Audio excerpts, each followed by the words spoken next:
Welcome to షే generation. ఈరోజు మనం పామ్ సండే గురించి మాట్లాడుకుందాం. అసలు పామ్ సండే ఎప్పుడు సెలబ్రేట్ చేసుకుంటారు?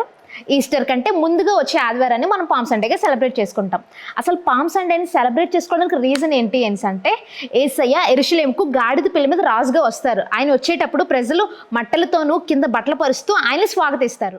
అసలు మట్టల ఆదివారం మనం ఎలా సెలబ్రేట్ చేసుకుంటాం? మ్యాక్సిమం అన్ని చర్చెస్లో కామన్గా వెళ్ళి మట్టలు తెచ్చుకొని చర్చ్ని మట్టలతో డెకరేట్ చేసుకొని చుట్టూ ఉన్న ప్రాంతం అంతా మట్టలు పట్టుకొని హోసన్నా జయమని చెప్పి తిరుగుతూ సెలబ్రేట్ చేసుకుంటాం.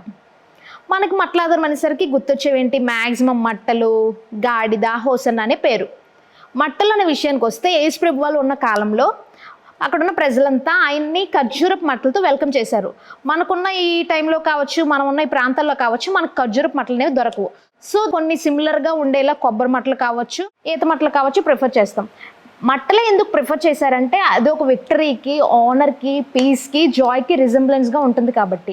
కమింగ్ టు గాడిద, మ్యాక్సిమం రాజులందరూ కూడా గుర్రాలనే ప్రిఫర్ చేస్తారు. కానీ దేవుడు గాడిదని ఎన్నుకోవడానికి రీజన్ ఏంటంటే గాడిద అనేది ఒక వినయానికి సూచనగా ఉంది. సో దీని ద్వారా దేవుడు మనకి ఏం చెప్తున్నాడంటే నేను యుద్ధాన్ని కోరట్లేదు కానీ శాంతిని కోరి వస్తున్నానని మనకు చెప్తున్నారు. ఇంకొకటి గాడిదని చూస్ చేసుకోవడానికి రీజన్ ఏంటి అంటే ప్రాఫెసీ అనేది ఫుల్ఫిల్లింగ్ కోసం.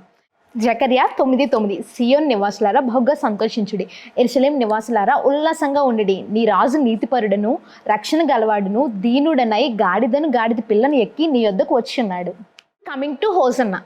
హోసన్నా అనే నేమ్ నియర్లీ బైబిల్లో 5 to 6 times మాత్రమే ఉంది.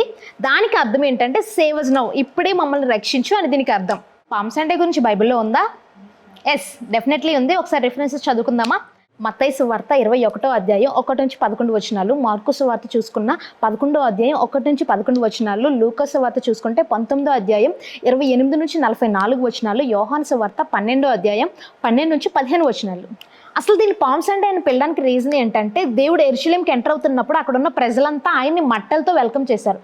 సో దీన్ని మనం అందుకే మట్టల ఆదివారం అని పిలుచుకుంటున్నాం.